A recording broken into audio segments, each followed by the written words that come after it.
सवार जाती हो निखार जाती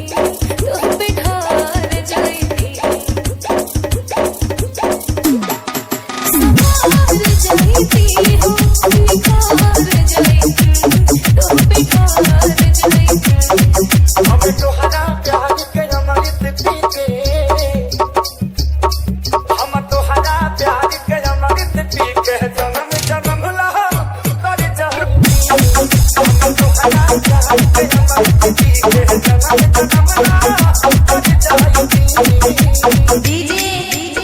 धर्मवीर राज रोसरा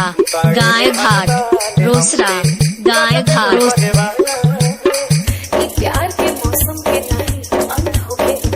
प्यार के मौसम के नहीं अंत हो गए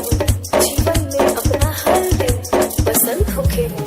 हार जाती हो लहार जाती तो बितार जाती हम तोहरा प्यार के अमृत पी के जन्म जन्म ला कर जाती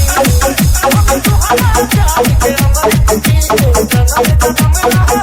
कर जाती धर्मवीर राज रोसरा गाय घाट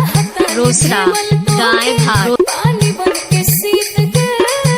हम पिया सलबरी रानी तोहरा प्रीत के जैसे जैसे मोहब्बत के